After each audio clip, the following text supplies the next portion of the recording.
Being recorded as well, Nick. They should get a message.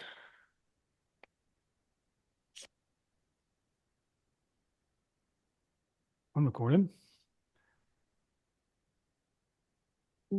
Good afternoon, everybody. We are just going to wait a minute to let people come in and join us before we get started on today's webinar, where we are going to be teaching you all about creating mental wealth. And I'd like to add emotional wealth into that for your workforce and for you.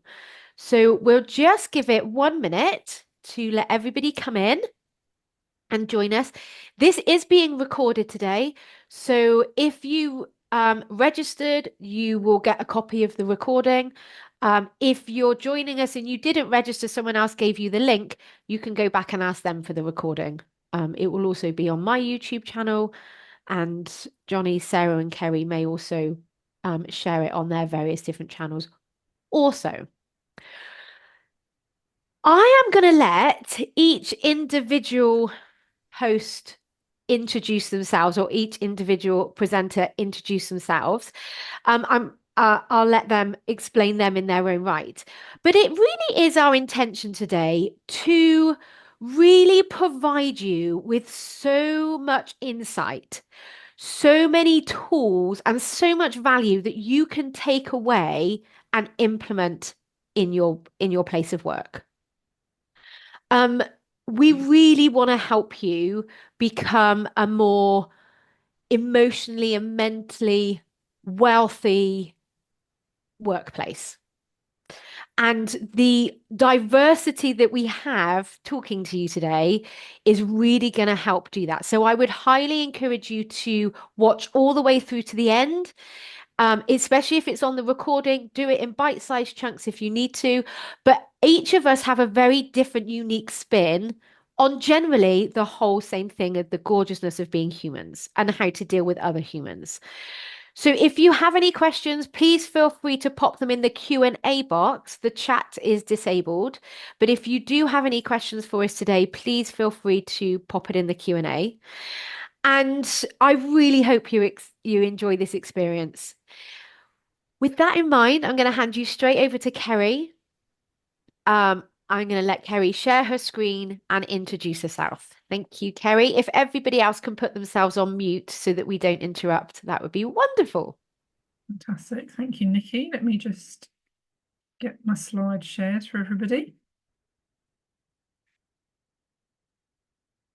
Okay, so thank you everyone for joining the call today. Thank you, Nikki, for setting this up. My name's Kerry Seymour, and I'm both a practicing clinical hypnotherapist with Inspire to Change, as well as being a training facilitator with mental health in the workplace. And in my practice, I work one-to-one with people who are struggling predominantly with challenges rooted in stress and anxiety. And at Mental Health in the Workplace, we work with organisations who understand that the success of their business is ultimately reliant on the success of their people, and that in turn is directly impacted by the level of resilience and well-being their people have. So my talk here today is going to be a whistle-stop tour, and it's going to be focused on creating a powerful dose for enhanced resilience and performance, really focusing on stress, and then how that stress is experienced in the brain, what happens if we experience that for prolonged periods of time, and how that can start to compromise our mental health, and then some things that we can do to mitigate that as well. So I'm going to start off by talking about what is stress. It's a word we all know and potentially use quite frequently, but what is stress? And stress is the result of an influx of certain chemicals in the brain and body, like adrenaline and cortisol, when some action is required. So a super simple definition of stress there.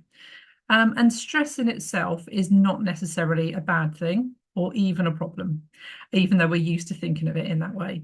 Our stress chemicals, adrenaline and cortisol, are really important in energizing our body and heightening our sense of focus and courage when we need to take action in any particular situation. So actually, there's a lot of positives that come from stress as well as those negatives. And in the short term, these chemicals are a massive help, particularly in these situations here. So they enable that survival. So I think that top kind of positive outcome from stress is that those stress chemicals keep us safe and alive. They trigger that fight, flight, freeze response for us, designed to keep us, alive and surviving. So absolutely a positive outcome there. We've also got adventure. So those stress chemicals are crucial for motivating us to try new things. And we even quite like that feeling of adrenaline, don't we? Anyone who likes a roller coaster or just driving a little bit too fast. We've also got performance there. So again, those stress chemicals helping us to do a good job. We all work better generally to a deadline and having a bit of accountability. So those chemicals drive us to do a good job and get the job done. And we've also got personal growth there. And as we know, personal growth ultimately means we're going to be stepping outside of our comfort zone. And if we're stepping outside of our comfort zone, we're going to experience a little bit of discomfort. So again, our stress chemicals just help us to cope with that discomfort of stepping outside our comfort zone, giving us that opportunity to grow. So stress and adrenaline and cortisol are not bad for us in the short term. Our brain and body is well designed to deal with those quick peaks and then for it to decline fairly quickly afterwards.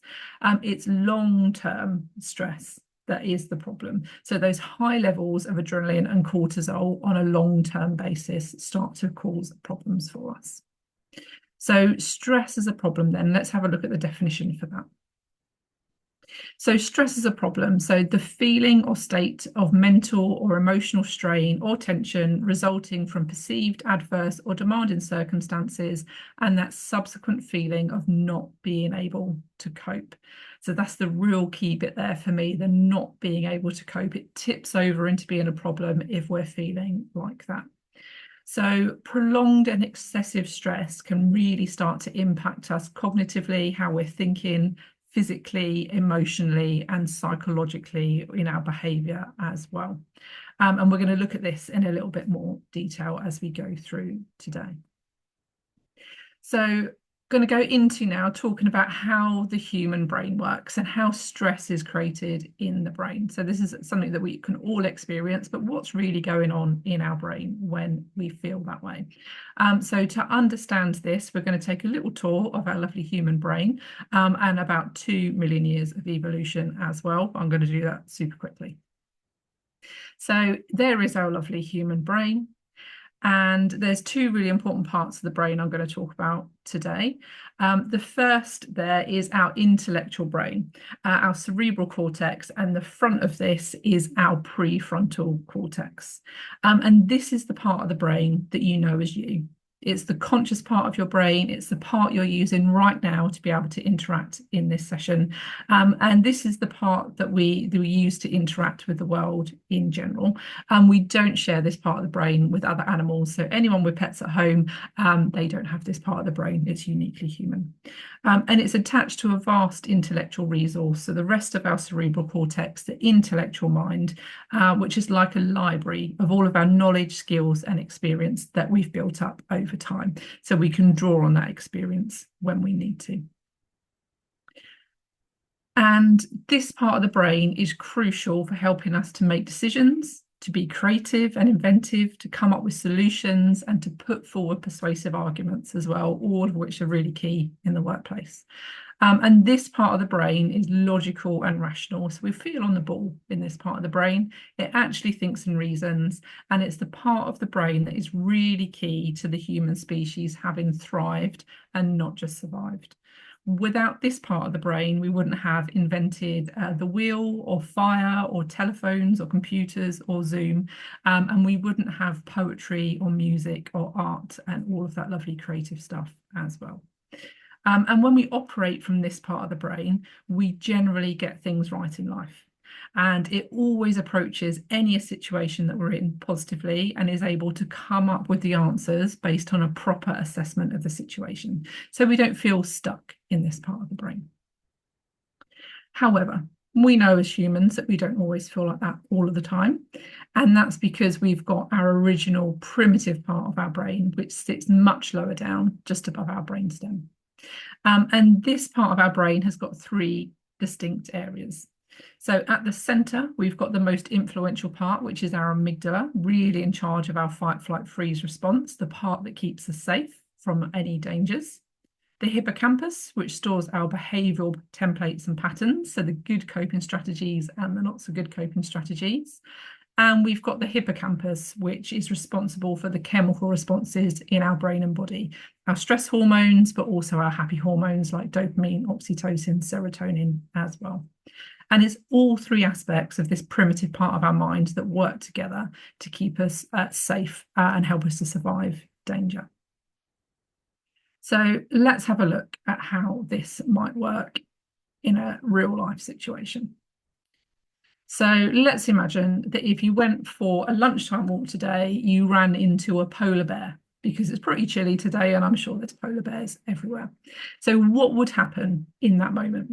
So your anxiety would immediately shoot up, and the result that you would get would be that feeling of fight, flight, freeze. So you'd get the hot flushes, the sweating, the pumping heart, the rapid breathing, and that awful churning stomach feeling that we can get as well. And our brain and body is really just getting us ready to be off like a shot away from that polar bear, away from that tangible, life-threatening situation. So we'd be running away from that danger. And from a neuroscience perspective, we would lose intellectual control and we would immediately move down from that intellectually sensible part of our brain down to that primitive part of our brain, which is going to take over in about 0.3 seconds. And your brain would trigger that fight, flight, freeze response in your amygdala. Your hippocampus would look at previous patterns of behavior that have enabled you to survive running into a polar bear. And we're all born with patterns of behavior. We know apex predators are a danger. And your hippocampus would flood your system with your stress hormones, cortisol, and adrenaline, enabling you to take action in that situation. So it is a really great response if we are faced with a polar bear or the equivalent of a polar bear. And in these circumstances, you'd be really pleased that your brain and body had responded in that way. But unfortunately, our brain doesn't understand the difference between polar bears, tangible life-threatening situations, and our modern day stressors. And so this response can often happen in response to situations that aren't life-threatening, but might feel stressful. Public speaking is a great example of that.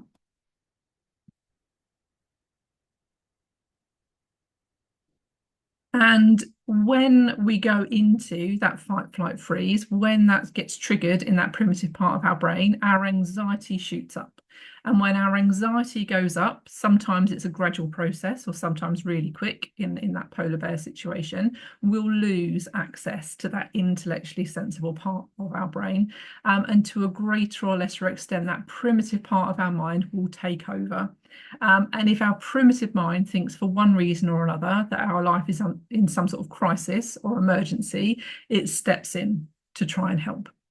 And when it does that, it can increase our cortisol by a massive 500%. So a huge spike in cortisol, which can then take 2 or 3 days to leave our system. So if something really stressful happens at work, it can take us a good 2 or 3 days to recover from that.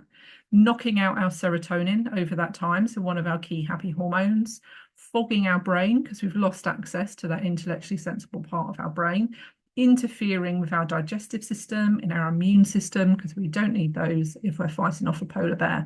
And then it will induce more anxiety as well, because cortisol is high and serotonin is low.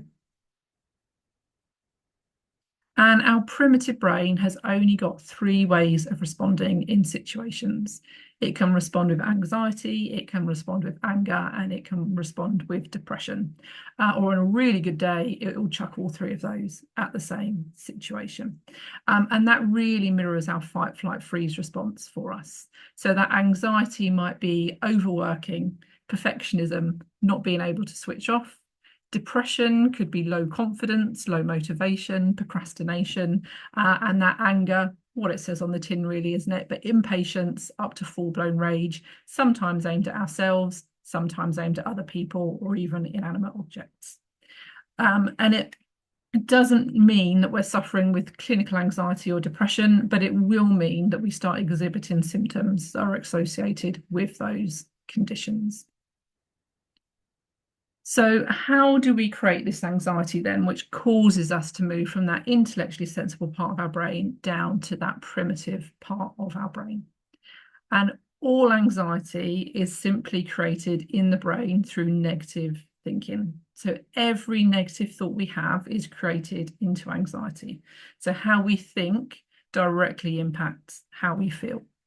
So when we're worrying about a situation, we make snap judgments about whether it's a good or a bad situation. Is it stressful or not? And those kind of snap judgments that we make might not always necessarily be correct. It's just a kind of almost a knee-jerk reaction from the primitive brain. And events don't come as pre-labeled, so public speaking isn't stressful for everyone, just as kind of running a meeting isn't stressful for everyone. So events aren't pre-labeled, it's our perception of those events that start to create those differences. And it's not the events in our lives that necessarily cause that perception of crisis for our brain. It's the way we're thinking about it. So stress isn't the result of our work or our boss or our family. It's not the result of the journey to work or the fact we couldn't find a parking space. Stress is the result of our thoughts in relation to those things. And we can create this anxiety by negatively forecasting the future. So the big things that we can talk to ourselves with, never having the job that we want or buying the house that we want. The small things, worrying about finding that parking space or things going wrong or getting stuck in traffic or spilling your cup of tea. And it's worth mentioning here that the mind cannot tell the difference between imagination and reality. So every time we worry about something that might happen in the future, our brain thinks it's actually happened or happening in the moment. So if we worry about something 20 times, an upcoming meeting, if we worry about it 20 times, then we will create anxiety around each one of those scenarios that we've created. And it's the same when we go back over things from the past as well. So past mistakes, embarrassing incidents, past traumas. Any time we think about that, we'll create more anxiety in the present moment. So they're all experienced by our brain as if they were real. So we get that fight, flight, freeze response. We might get the racing heart, the rapid breathing, the churning stomach. But generally, no matter how much we worry about the past or the future, we're quite safe here in the present. So why does our brain do that to us? And all it's trying to do is keep us safe and alive, but our brain just doesn't understand our modern world. It hasn't quite caught up. And all of these negative thoughts, we say, get accumulated and stored in our metaphorical stress bucket, every single one of them, and that drops us down to that primitive part of our brain, sometimes really quickly, sometimes quite gradually. And the bad news is that our primitive brain can only respond with anxiety, anger, and depression. It's got the emotional age of a 4 or 5-year-old. And while 4 or 5-year-olds can be quite cute, we don't necessarily want them in the driving seat as adults, do we? So again, we can feel like we're a 4 or 5-year-old if we're operating from that primitive part of the brain. So there's a few things that we can do to take back control from this. So step one is to empty that stress bucket if we've piled loads of negative thoughts in there. And step two is to train our brain not to fill it up so much in the first place. So we'll have a quick chat about emptying the bucket and then we'll come on to retraining the brain. So if our stress bucket is at us, we can function from that intellectually sensible part of our brain that can come up with solutions to our problems. It's only as our stress bucket becomes full to overflowing that it starts to become a problem. And naturally, luckily, we do have a natural method for emptying our stress bucket, and that is sleep. Specifically, the REM part of our sleep, our rapid eye movement sleep, which is when we're dreaming. And ideally, our sleep pattern needs to consist of 20% of REM sleep to restore our minds and 80% of slow wave sleep to restore our bodies. And that REM is really specifically designed to deal with stress in our stress bucket. So you'll know how this works already. That expression of sleep on it, it will feel better in the morning. Something annoying happens in the day. You might rerun it in your thoughts through the day. You go to sleep. You process it in your dreams, whether you're aware of that or not, so that the next day you're waking up with that processed and you're feeling much more logical and rational about that. The emotion has been stripped away from that. And what happens when our stress bucket is full is that process just doesn't work as efficiently as when the stress bucket is empty. We've got too much in our bucket. So that process doesn't work as well. And we might find that we start waking up in the night, 3 or 4 in the morning, really busy brain, difficult to get back to sleep again. Potentially, we might get a full 10 hours sleep, but still feel really groggy in the morning. And that's when our brain overdoes that REM sleep. So it's trying to catch up on the bucket, but it's draining our energy from doing that. And the reason for that is that REM uses about 4 times the amount of energy that being awake does. So if we have too much REM, we feel exhausted, and our brain tries to cap it at that 20%. So we're not feeling exhausted. The catch there is that we wake up in the night and we'll be tired because we haven't had enough sleep. So it's a catch-22 situation.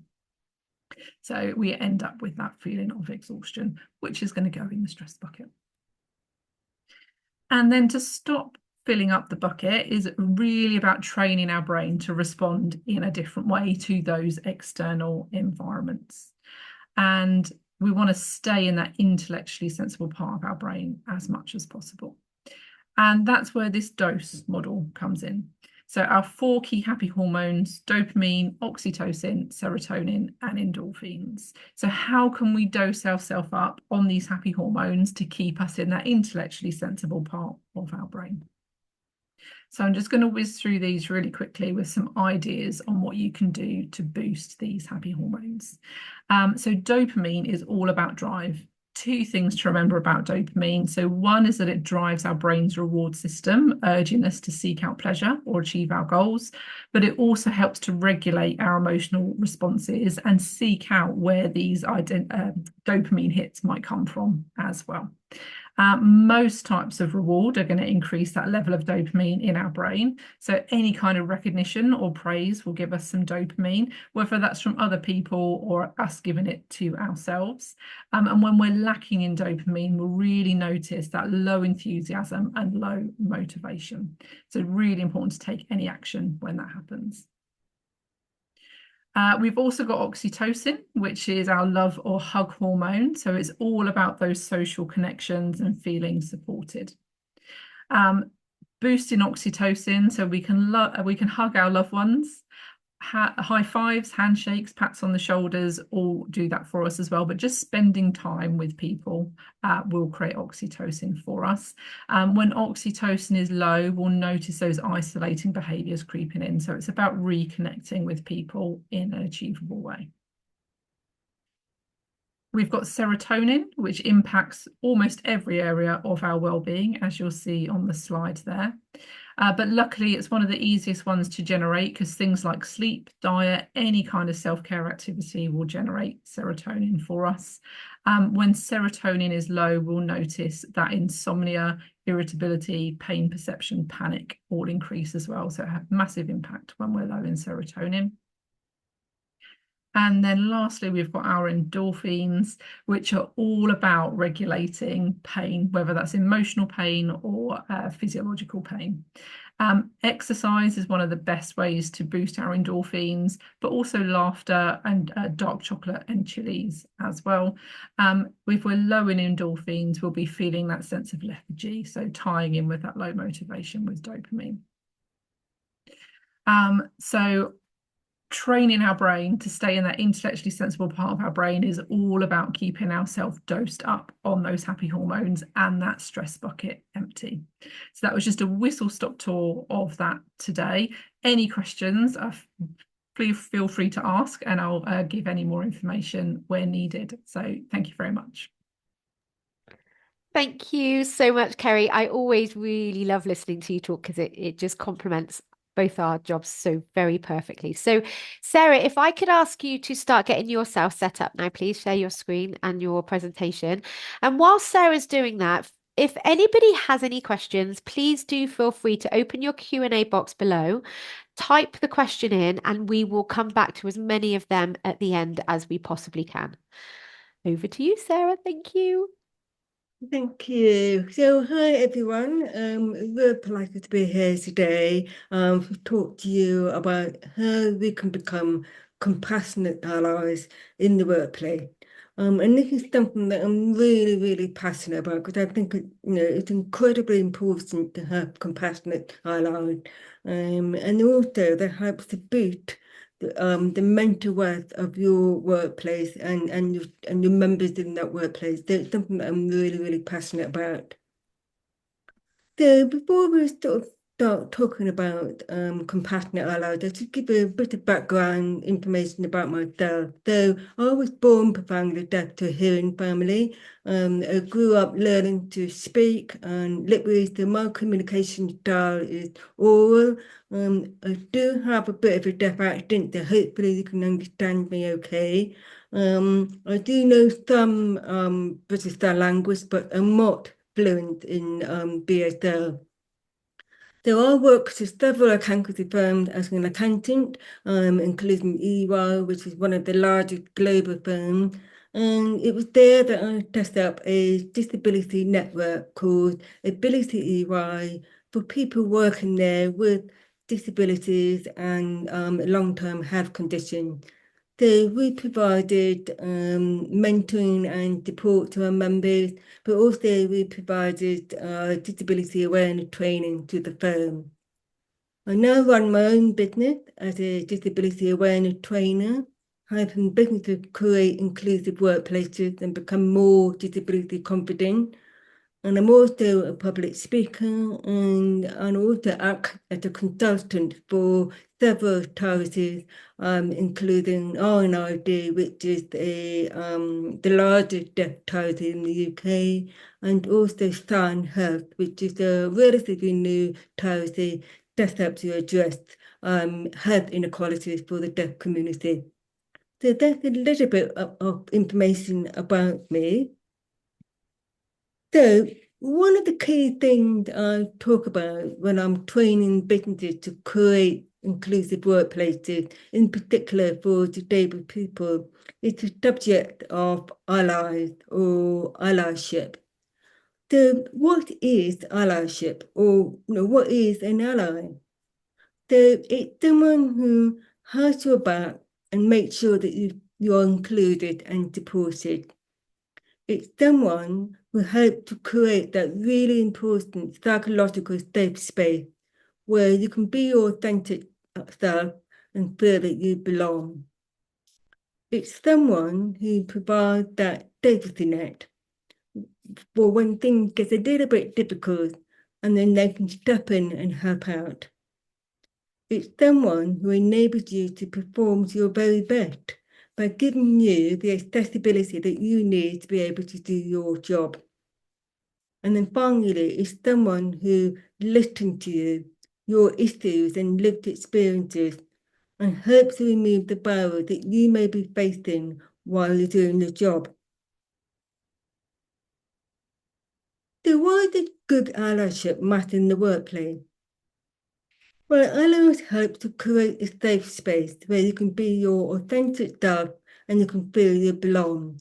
And this is really important for disabled people because it's only when there's a safe space that they feel they can open up and talk about their disability without any judgment or bias, and they can talk about it and ask for the support that they need.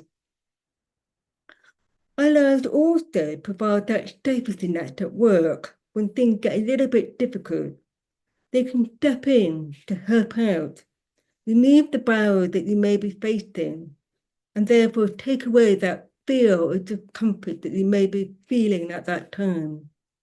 And a good example of that is that before the days of video calls, we had to do a lot of client conference calls at work.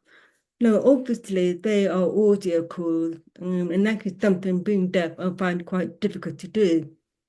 But what EY did, they provided me with a palin typist, which is somebody which is a remote captioner. They would dial in remotely, listen into the conference call, and give me live subtitles. And they were an absolute lifesaver. They enabled me to do my job, but they needed 24-hour notice at least for booking. So they're okay if you wanted to book for a conference call next week, but sometimes, occasionally, your client wanted a spontaneous conference call now, and therefore it was difficult to get a palantypist book. So at that point in time, my boss would actually step in, help out, do the conference call on my behalf, and at the same time taking away any fear or discomfort that I experienced at that time. Allies are also pivotal in creating a more inclusive and supportive workplace by demonstrating inclusive behaviours that make you feel included and supported while you're doing the job. So all of these points help to create and maintain good mental health for your employees. Now, all of this is in the context of disability, but there are some universal themes that you can apply right across the workforce. So it isn't just for disabled people. And while on the subject of disability, you may be surprised to find that there are more people with disabilities than you think in your workforce. Now, some people may think that disability is something physical with an obvious visible difference. Say, for example, someone in a wheelchair. However, this is not the case. The definition of disability for the purpose of the Equality Act is a physical or a mental impairment which has a substantial and a long-term negative effect on a person's ability to carry out normal daily activity. So the Act defines long-term as having lasted or being likely to last at least 12 months. And then substantial is defined as something with more than minor or trivial. So something that has a significant impact on your ability to carry out normal daily activity, like, for example, getting up and getting dressed. Some people are deemed to be disabled from the point of diagnosis, though you don't need to wait for 12 months. They, for example, cancer, HIV, and multiple sclerosis or MS. So the definition covers a wide range of conditions, not just those with obvious visible differences. There is no legal requirement for there to be a visible difference. So it covers things like mental health impairment, or what we call unseen or invisible disabilities. It can cover things like long-term health conditions, autism, or hearing loss, all of which do not have visible differences. Now, 16 million people in the UK live with a disability. That's 1 in 4 of us.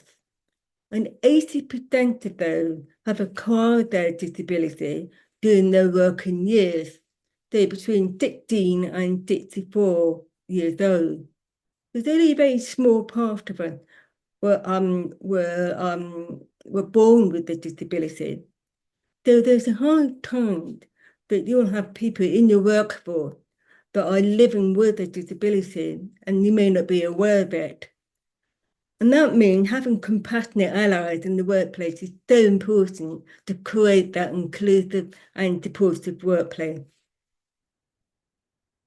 So how do you become that compassionate ally? So there are a number of inclusive behaviours that you can adopt to become an ally and create an inclusive workplace. And again, coming from a disability angle, but there are some universal themes that we can all apply to become a compassionate ally. Remember, disability is a spectrum. It's wide-ranging spectrum, and we are all different. We're not the same. We're all unique with our own lived experiences, our unique needs. So always look at each one of us on an individual basis. Avoid putting us in the bucket. And so, in the deaf community, there's some of us who sign, and also there's some of us who are oral. And there's some of us who do both. So we're not the same. So just remember that we are a spectrum. Don't make assumptions about what we can do and what we need by way of support. You can't possibly know. So instead, be curious. Ask the right question. Listen to our issues and our lived experiences so that you don't make the wrong assumption. Engage early with us and show that you care. Really important. If someone is joining the team as a new member, engage early with us. It can be really daunting joining a new team. Can be doubly daunting if you join a new team with a disability. So engage early with them. Talk to us like anyone else. We're human, just like you and everyone else. Please don't ignore us. And don't worry about offending us by saying the wrong thing. If you get it wrong, we will educate you for next time. And be respectful in your language. Really important. Words matter. Try to avoid what we call ableist language that can devalue or belittle us. So, don't say things like, well, you don't look disabled, therefore you can't be disabled. Or, but you managed it last time, stop making a fuss. Or in my case, you sound funny. So all of these can diminish our experiences and our feelings. So just be, respectful in your language. And then ask us how we'd like to identify ourselves. Again, really important. Not everyone likes the word disability, they find it negative and rather be identified as another way. I personally don't have the problem with the word disability. I identify myself as a disabled person, but not everyone likes the word disability. So it's really important to ask her. Find safe spaces to talk to us and listen to our issues without any judgment or bias. Ask, how can we help? What do you need by way of accessibility or workplace adjustment? Understand the barriers that we are facing while we're doing our jobs and commit to helping us to bring down those barriers. And once you have asked those questions, be proactive in providing that support. Know where to go within your business to find that support. You may need to speak to HR, understand what their policies are. You may need to speak to an occupational health assessor in terms of providing that workplace adjustment, but be proactive and know where to go and get that support. Be open to our perspective and ideas when you're making decisions. Because of our different lived experiences, we often have different ideas and perspectives that can be incredibly valuable to your business and help you make better decisions. So remove your bias when you're making business decisions. Look out for outsiders at that meeting. Really important. If you're facilitating the meeting, raise the room and see if anyone is being left out or hadn't been able to contribute, and make sure they're given the opportunity to contribute. Someone put a really good article on LinkedIn a few months ago about the six-second rule. And this was written by someone who was neurodivergent. And she was explaining that she needed an extra 6 seconds to process what she heard and come up with a response. And that was because of the different way that her brain processed information. And I thought to myself, well, actually, that's quite a good point for other groups of people. Perhaps someone who stammer, or perhaps someone like me who has a hearing loss and our communication style is lip reading. Lip reading is not a national process. It takes a lot of brain power. So we lip read, we need some time in our own brain to actually understand what we think we've lip read, process it, and then respond back. So actually, I need 6 seconds too. So I think that's a really good point when you're having meetings with people to bear in mind the different ways that people process the information and make sure that they're given an opportunity to contribute to meetings as well. Support someone different to you and consistently. Remove your affinity bias.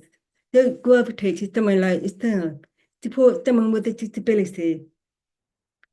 Flex your working style to accommodate her. Always ask her, what is the best way to work with you that accommodate your disability? And then as colleagues or managers, you flex your working style, not the other way around. Focus on our abilities and not our disability.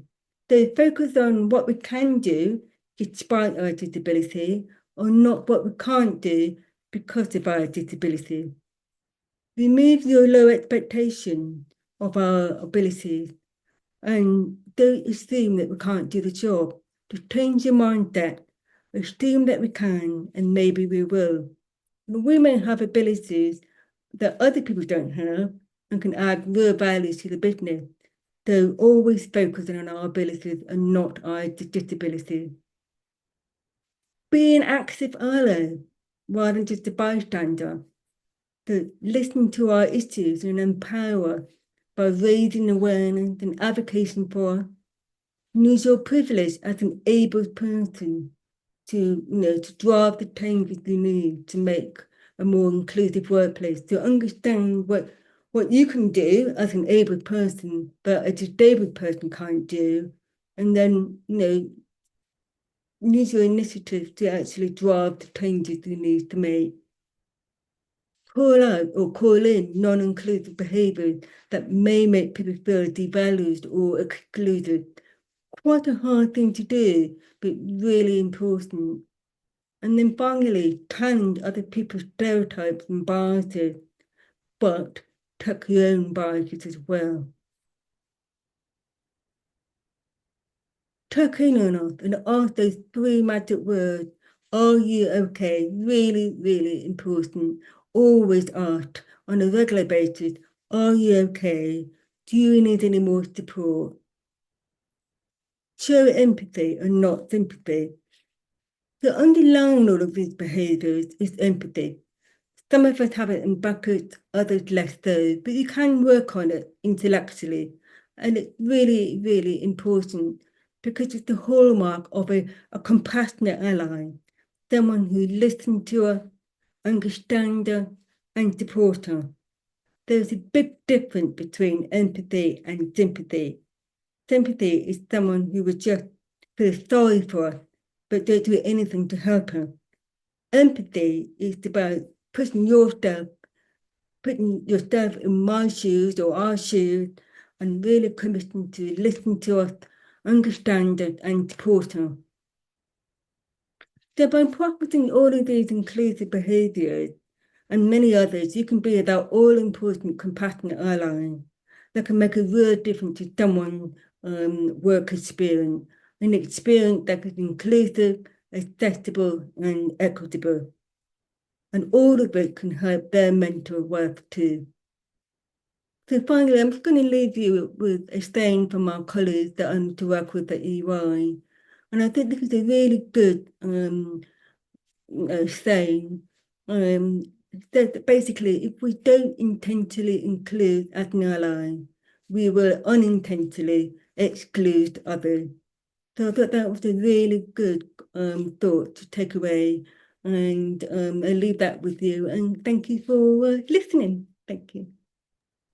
Thank you so much, Sarah. It's so lovely to hear you speaking. And that 6 seconds, what a brilliant way to think about it, because I don't have a disability, and yet it takes my brain a little bit longer to process. So if someone gave me that time, and I had never considered it until then. So thank you so much for sharing that with us. Johnny, it's over to you. Did you want us to time you? Yes, and there's some pressure now, isn't it? Because everyone else is stuck bang on to the 20 You've been minutes. very good, and Johnny is a speaker, so I will So, time you. or I'm going to end up rushing through and it'll be 10 minutes, which we've been there before. Can you see that? Can you see that? The Yes, board? I can see that Right. quite clearly. Lovely. So, I'm Johnny Bevan and I'm the police burnout coach. Now, I do exactly what it says on the tin, really. But when I initially sort of set out, my aim was to work with police officers who were stressed and in burnout and help them bring them out of that. But something funny really happens is I started attracting more women, which is possibly never happened to me in my life, but it did. And actually, the common theme, the people I work with now are professional women, but they're overworking, they're self-critical perfectionists, and the common theme is that think they need to work harder than men to prove themselves in the workplace. And actually, they believe that showing their emotions, their feelings, is a weakness. And what it does, it spirals them into burnout because they're trying to balance work, family, and be perfect in all areas of their life.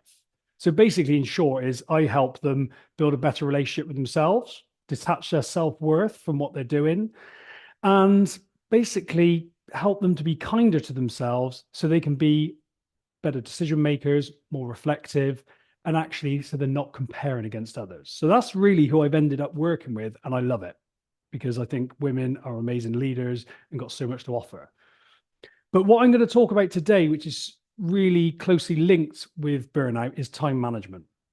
Because one of the things that happens when we get stressed, like Kerry was saying, when all that cortisol's in your brain and you're feeling overwhelmed, the productivity drops. And I always think that's a good sign that you're in burnout if you're caught up in that overwhelm, not very productive, and you just feel busy, busy, busy, not productive.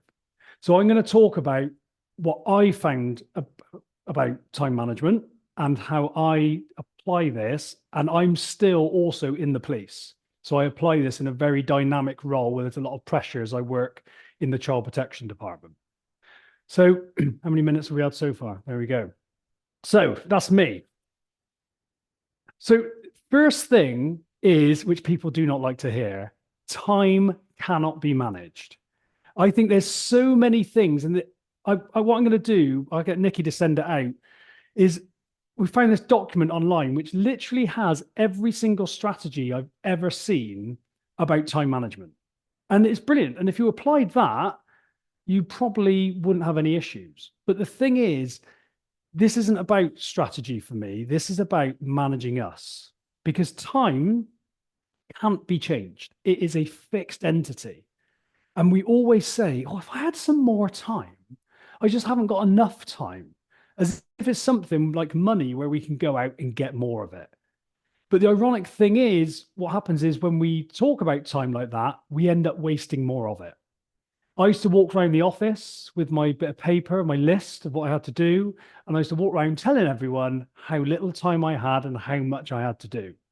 And then by the time I got to work, it was time for a coffee. And then by the time I told someone else how busy I was, it was normally time to go out for breakfast. And then it'd be afternoon. It really wasn't worth starting the big case file that I had on. Time was not my issue. I was the issue. But that's the good news, because whilst we're giving time the power, we can't change. So the first thing to realize is this isn't about time management. This is about managing yourself. And it is for me, mindset over strategy. Yes, we want the strategy, but we want the mindset first, because otherwise, and I'll explain the problems that come up for people. If you give someone all the strategy, but they don't like saying no, they feel guilty, and they don't like asking for help because they think it's a weakness, they're not going to apply that strategy. They would just go back to their old ways. So, so the first thing to realize is that time is finite. There's no more of it. It's, I think, a great way to think of time as money. I got introduced to this when I first started coaching. Nicky and I did the same training at life coach school, and they said, like, if time was like money, you'd spend it very differently. And you got to think of investing your time. What is the return you're getting on it? Because unlike money, if we don't, money we can get more of, but time, once it's spent, you don't get those hours back. So if you're spending time in conversations and needless interruptions and trying to please everyone, it's not like suddenly you can go and get more of it to get your job done. It's spent and it's done. So we want to look at it as if we're investing it. And we want to look at our priorities of where we are investing that time. And we get to decide that. And I put this up because I asked someone this I was doing a session on time management. And I said to someone, if time wasn't the problem, what would you have to do? And they all looked and they said these three things. And I thought it summed it up perfectly, because we all blame time and say, I haven't got enough. But if we had an extra 40 hours, we'd fill that. And they hit the nail on the head, because they said, well, if time wasn't the problem, I'd have to prioritize things. So not everything would be a priority. I would have to say no, and I would have to ask for help. And I asked them, I said, what comes up for you when you think about doing those things? And they said, we don't like it at all. And this was an HR department in the police who were serving 6 people, serving 3,000. So they believed that every time they had an email through, they had to respond to that person. Everything was urgent. There was nothing, everything was a priority on their list. So then they'd go, well, I haven't got enough time. They'd work on into the evenings, and then they'd be exhausted, and then they'd become less productive. But actually, when we stop blaming time, then we can do these things. And this is really what we don't like doing. And I see this in all areas, in people's businesses, people I've coached with business, and in the police, everywhere. Because we suddenly start thinking that everything's a priority. Everything's just as important. When actually there can be really important things, but we've got to be able to prioritize those things that are actually important. And something I learned, I picked up from Stephen Covey's 7 Habits of Highly Effective People, is things that are urgent, things that make a noise, aren't necessarily important. But these things, our phones, they ring and we think, oh, we've got to answer that. We can be in a conversation with someone in person, our phone ring or the Apple Watch, and suddenly that becomes the most important thing. And we think we're multitasking, but we're not. And I hate to say it, even you women are not multitasking. What you're doing is you're doing one thing, and then you're picking up another thing, and then you're going back to the other. I've not seen anyone who can really actually multitask yet. Multi-focus sometimes, like listen to a podcast and wash up, or a podcast and work, or listen to music and work. That's different. But I'm talking about actually doing 2 tasks at once. And then you've got to start being able to say no. And of course, what this brings up is guilt and lots of things we don't want to feel. So we want to please everyone. But what happens is we become this people pleaser, and we say yes to everything because we think, well, if we say yes to everything, everyone's happy. And I always say to people, well, is that working? And they go, well, no, because I'm getting nothing done. Because I've said yes to everything, and now I'm getting nothing done. But people really don't want to say no, because they don't want to let people down. But in reality, if we say yes to everyone, we let them down anyway, because we just can't physically get the work done. And the big person we let down is ourselves, because we end up overworking. And I always say to people that we are the thing that produces the work. We are that thing. Like, so if you think of that goose and the golden egg, the farmer's getting the golden egg, he thinks this is lovely, and he decides to cut the goose open to get more eggs. And he suddenly realizes there's no eggs in the goose. The goose is producing them, and now he's got none. And this is like us. We don't actually prioritize ourselves. We don't see ourselves as important. We prioritize the work over us, burnout, and then the work's not produced. And this one, especially asking for help, is people, especially women I've worked with, see it as a sign of weakness. Oh, it's 10 minutes left. Right, I better go on. See it as a sign of weakness. And I'll share this story with you. Nicky and I were out getting the washing in when it was raining the other day. Our neighbour, who's got 2 young children, is getting, oh, sorry, I've got a battery problem. Our neighbour was out with 2 kids trying to get the washing in. She's rushing around, it's raining, and I hopped over the wall and said, I'll help, I'll come over and help. No, I don't need any, no, it's fine, it's fine. She refused the help whilst her baby was at the top of the thing, in its baby carrier, in the rain getting soaking wet. The toddler was running around causing chaos, and she went, no, and she had loads left to do. These are the real problems. And when we lean into these, time's not an issue. But to do these things, we need to improve relationships in these areas. With ourselves, with fear, with failure, with decisions, and with other people's opinions of us. We need to be able to build these relationships and think of it as a relationship. So if I quickly go through, the relationship with yourself is how you treat yourself when you make mistakes, when you've got to say no to someone. If you make it mean that you're a bad person, that you're letting someone down, that you're lazy, you're not good enough, if you have that poor relationship with yourself, you're going to compensate by saying yes and overworking and then blaming time. And you've got 2 voices. You've got the voice, we all got it, that says we're not good enough and you know, we're not working hard enough. And we sort of think of our productivity is a measure of how valuable we are, but we don't have to listen to that voice. We've got another voice which actually can counteract that. Then you've got the relationship with fear. No one wants to feel it, but you've got to learn to. Because fear, it's just like Kerry was saying, it's part of being human. That part of the brain that creates fear is going to be there. Can you just give me a 5-minute when I've got the 5-minute now? So we want a relationship with fear because it will come up. And we want a relationship with failure. A lot of the women I work with, well, no, not a lot of them, all of them, all go, I hate making mistakes. I don't make them. Then you find what they do, because we're human. But they go, I just can't make mistakes. But if you've got that pressure, you're just going to burn out in the end. So, and to have a good relationship with failure, you have to have a good relationship with fear, and you have to have a good relationship with yourself. So they're all sort of interwoven. Because you can't have a good relationship with failure if, when you do make a mistake, you beat yourself up.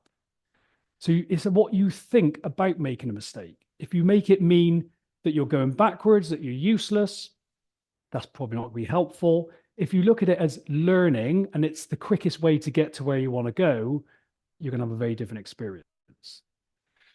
Then you've got your relationship with decisions. And if you haven't got a really good relationship with yourself, fear and failure, your decisions are going to take a long time. A lot of people I work with are second guessing. They either don't make a decision or they make the decision and then they go, oh, did I make the right one? And they're second guessing and comparing and doing all this. And it just wears them out. So we want to look at decisions as an opportunity to gather information. That's all it is. The narrative of there's right and wrong, basically dangle the carrot of wrong in front of our brain, and the brain goes, we don't want that. So we want to change the relationship with decisions. And the biggest one, I think, I added, it used to be these four, which I learned from my time training with time hacking, become a time hacker coach. But I added other people's opinions because it is key, because you will get criticized. You will have judgments. Everyone has judgments. And if we're honest, I expect we all judge other people. I know when I was a terrible perfectionist, I was very critical of other people's mistakes. Sometimes I'm even critical when Nicky burns tea, believe it or not. I'm not talking about a cup of tea, although I do think sometimes she could burn that. I think she has those skills. But so you've got to accept that people will judge, we judge, that's okay. But those opinions aren't true. We make them the reality. We make them real by believing them.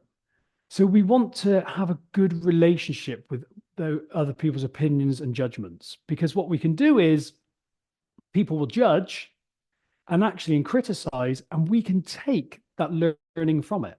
And sometimes there's nothing to take from it, so we can just get rid of it. But for me, having a relationship with all of these areas of your life will totally change your relationship with time. And suddenly you will stop blaming time. You will realize that there's more than enough time all the time. Every time you notice yourself saying, and I want you to do this when you go away, when you say, I haven't got enough time, just notice what you do in that moment. Just notice whether you are actually doing any sort of work that moves you towards your goal, because you're probably just sat there spinning in that overwhelm. But then when you look at these areas, when you look at that, like prioritizing and asking for help and doing that, actually, you'll find that there is enough time, but you prefer to sit there and blame it because it's easier to blame time than do those things. And when we've got this really good relationship here, and I always think these two are the real key ones because they link into all of these, then we can do all of these. So you can, and the outcome is you start your day, you look at all the demands that are coming in on you, and it might just not be work, you're balancing work with family life, and you decide what's most important. You decide, is it urgent? Is it important? Is this just urgent to someone else? Has someone else left something to the last minute and is now making it my priority? But you get to choose. And then you choose what you want to say no to. And you get used to feeling that guilt and know that it comes from you. And this, then you can ask for help. When you're struggling, this is a big thing in the workplace. People get siloed and isolated. But when you've got all those relationships nailed down, you can then say, I'm struggling here. I need help. And what you'll find is it makes a more cohesive team. Because I can guarantee everyone's sat there trying to this face of being strong, and they're all struggling with the same stuff. They're all putting a mask on. But suddenly what I find is when someone else starts asking for help, it gives permission for other people to ask for help because they realize it's not weak, it's actually their greatest strength. And it helps other people come on. So that is my thing on time management. You haven't got to manage it. It's that simple. Just got to work on yourself. And I think I'm on time, aren't I? Oh my God, you're actually 2 minutes early. Like, that's incredible. Done. Done. There we go. Thank you, Johnny. Very entertaining. And yes, I can overcook as well as undercook. Anytime you want to do the cooking, feel free, my friend. It's all yours if you want it. I pretty burnt food. So if you could time me as well and just give me a 10-minute and a 5-minute, that would be fantastic. Thank you. So let me share my screen because I am now going to just enhance, I think, what you've already heard from everybody with the self-confidence. So you've already heard from some amazing presenters. You've already had some brilliant insight and advice. I'm just going to take that a little step further and talk about you and how that fits in with a team, if should you work in a team or with your other staff members. But why should you listen to me? Clearly, I'm trying to, there we go. My clicker wasn't working. Why should you listen to me? Like, who am I? So I am Nicky Bevan. I am Johnny's wife. And when I first discovered life coaching back in 2019, I think Johnny's words to me were, "You are talking a load of bollocks." And since then, I think Johnny probably, other than myself, Johnny was probably actually my first client, unbeknown to both of us. And he has gone from what fuck are you talking about to what you just experienced now. Not because of me, but because of the self-coaching and the coaching that he has had. And since that point, I have now coached for thousands of hours with hundreds of people, individual teams in all genders, really starting to teach them how to manage their mind and manage their emotions. And I say teach because for me, this is absolutely a skill that we have never learned. I'm going to teach you how to start that skill at the end. But this to me is really an investment into an education on how to manage that gorgeous brain we have and manage those emotions that we have. If you don't take anything away from what I'm about to teach you or what I'm about to tell you, please take away this one very simple point. The only thing that you can control in your life and your surroundings is you. I am so sorry to tell you, you cannot control your managers. You cannot control your members of staff. You cannot control the toddlers or the partners or the weather. But just because you can't control any of those things, that doesn't mean to say you can't control you. So this always comes back to the only thing that you can change and control is you. Kerry has already spoke to us about the brain. She's described it beautifully for us. And I deal with those two parts of simplifying it to those two parts of the brain, the primitive brain, the 3 bits that Kerry broke down, and then the higher part of our brain. But I'm going to take that just a little step further. And I would love to invite you to name that primitive part of our brain. That kind of 5-year-old that has a tantrum, maybe sometimes it's a bit of a teenager. Give it a name. Mine is called Sue. Johnny's is called Brian, sometimes Dave. My 2 boys have also named their primitive brain. Because what this enables you to do is have a conversation with it. If it's got a name, it's not actually you. All the humans are reacting that way. So when you name it, you then get to have a relationship with it. And just like Johnny said, that's the relationship that we really want to start to improve. Because if you're anything like me, you wouldn't dream of talking to another individual the way that you allow yourself to talk to you. And that's the bit that you get to change. That relationship with yourself. And when you name that part of you, it detaches you from it. Now you get to choose. Now you get to decide how you want to show up. Just like you would if you were listening to a friend. The other thing that I think we all need to be aware of is how the world works. And this might go against everything you've ever been raised to believe. So just have some compassion and kindness with yourself if this ruffles a few feathers. But life gives us circumstances. Life gives us situations and events that we have no control over. Fortunately for us, it's not polar bears, but it could be the weather. It could be viruses, illnesses, or bereavement. It could be equipment breaking down. It could be money, the amount of money that you do or don't have. And it could be other people's behavior. And this is the bit that I really want to focus on more so in this presentation. But all of these circumstances are actually neutral. Now, what I mean by that is the rain can't make you miserable. The rain has no emotion, so it can't push an emotion into your body. And when it's raining, some people rejoice about the rain. Johnny loves to go whitewater kayaking. So when it's raining, he's excited. He's not miserable.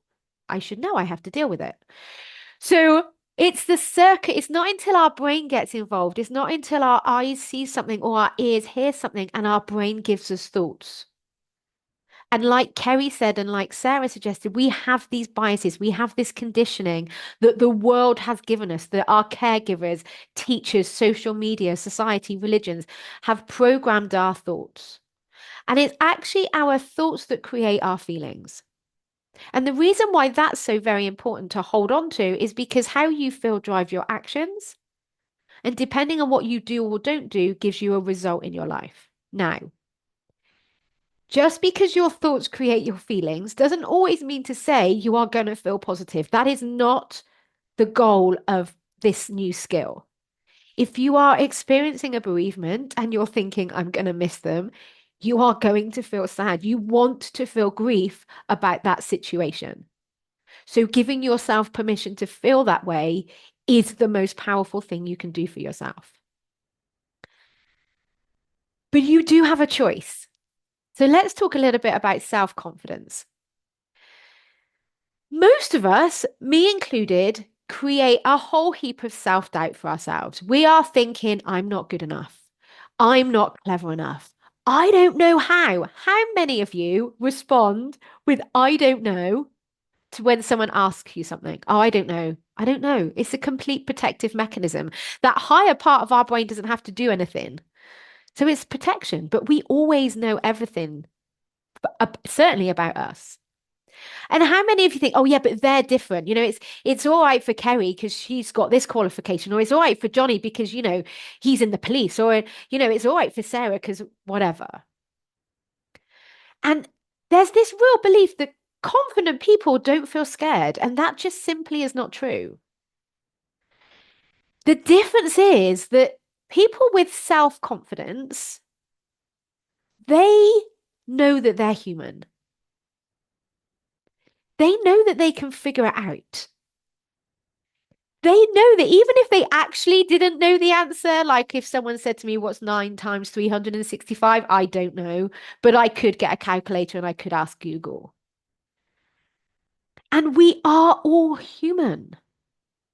Those people that we work with, we are all human. Even the senior management team, even the directors, they too are human. You may not think that at times, but 100%. I've coached a number of them. 100% they're human. They have that primitive brain that is also the age of a 5-year-old that is trying to keep them safe. And just imagine for a second if you were willing to feel any emotion. If you were actually willing to feel any emotion, knowing that your emotions are harmless, how differently would you show up? So if you're sat in that meeting and your brain's going, oh my God, your primitive brain, so Stu's going, oh my God, I'm not good enough. They don't want to hear what I have to say. I might get it wrong and then I'm going to be embarrassed and all this is awful. Just imagine for a second if you realized that embarrassment wasn't a problem and you took a really deep breath and you just raised your hand and said exactly what you wanted to say. The self-confidence on the other side of doing that is huge. You don't get self-confidence from avoiding difficult, challenging, or anxious, nervous situations. You get self-confidence by being willing to be uncomfortable, moving through it, and coming out the other side. And there's a brilliant book by Susan Jeffers called Feel the Fear and Do It Anyway.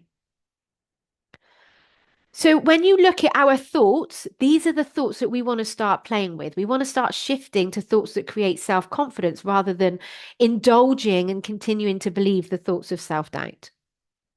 And here's what a lot of people then tell me. Well, Nicky, if I'm really self-confident, if I really have that confidence, people are going to think I'm arrogant. I don't want to seem arrogant. I don't want to seem too big for my boots. But the two are so different. So very, very different. You will know someone in your communities, in your work maybe, who you perceive to be arrogant. I promise you that those behaviors are fueled by an insecurity. An arrogant person does not put others down. An arrogant person puts other people down and they need to prove that they're right. A self-confident person, however, is very secure in themselves. They raise others up and they have nothing to prove. They're willing to go into conversations, to hear all the ideas, to have a really good sort of brainstorming activity in order to come up with a solution. And just imagine for a second if you had a team of self-confident individuals. Let's just take that a little step closer for a second. Thank you for the time warning. What the terminology that I'm about to use is not a judgment, it's not a criticism, it's just pure fascination. Going back to that primal brain being a 5-year-old, that 5-year-old literally is in an emotional childhood state, that primitive part of our brain. And we all go into our childhood state. I know I do. And when we're in that state, we are dependent on external things to make us feel better. So we want the manager to approve of us. We want our staff to be better. We go to the chocolate and the wine in order to feel good. But we are dependent on that. We blame other people or the situation for how we feel. And we seek instant gratification. I want to feel better and I want to feel better now. And you can see this in toddlers, can't you? But when we're in our emotional childhood state, we are so very powerless because we're focusing on everything outside of us and all the things that we cannot control.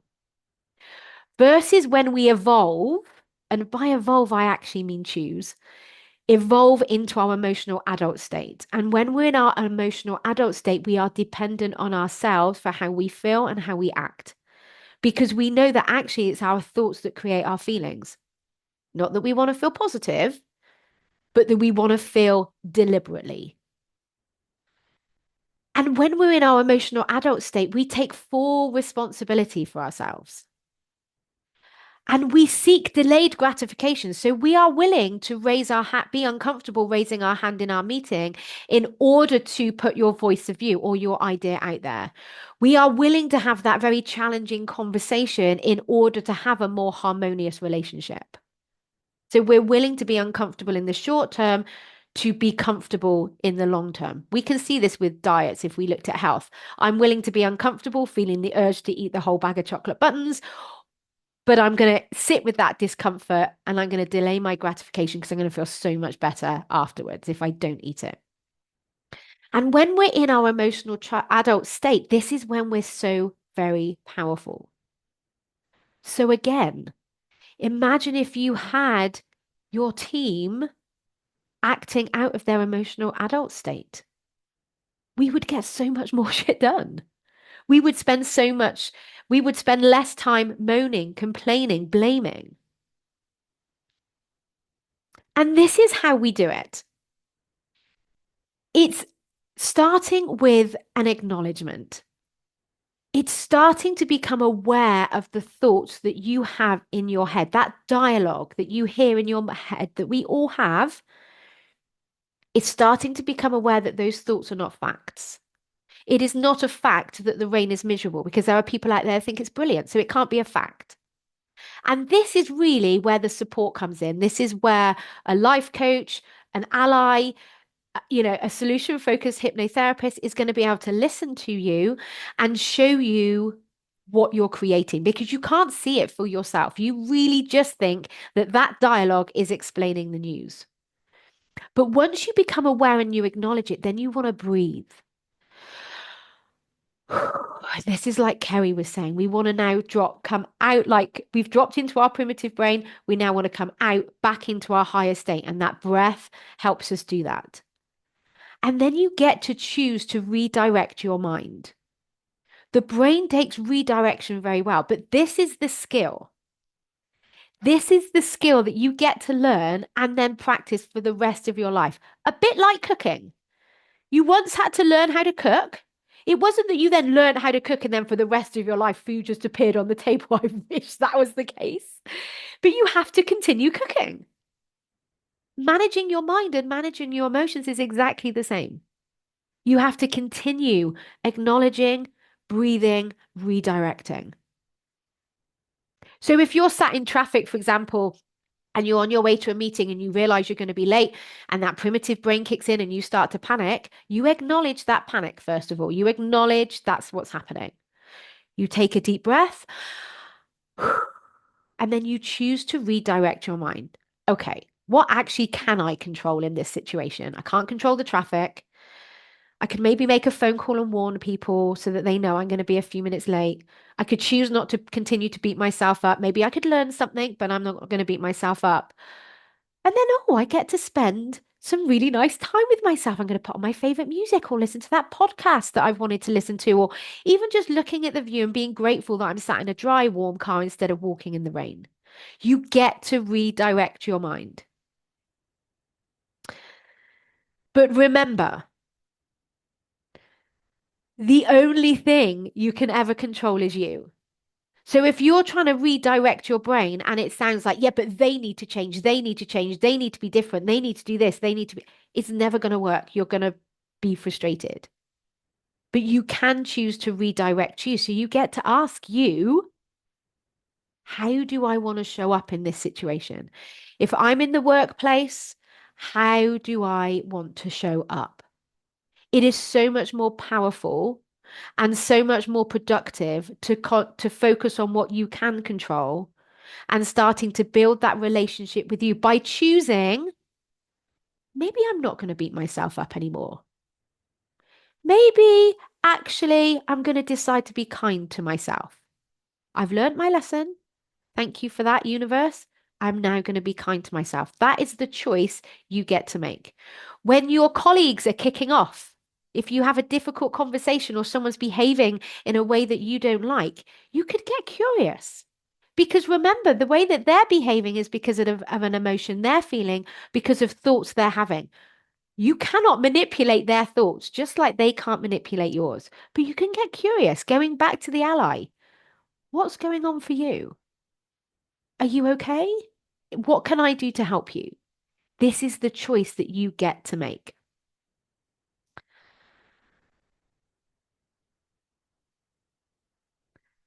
So I too have finished, I think, possibly a little bit early. Incredible timing, everybody. But this is how you can get in touch with me further now. I would love to come and help you and your staff, as would Kerry, Sarah, and Johnny.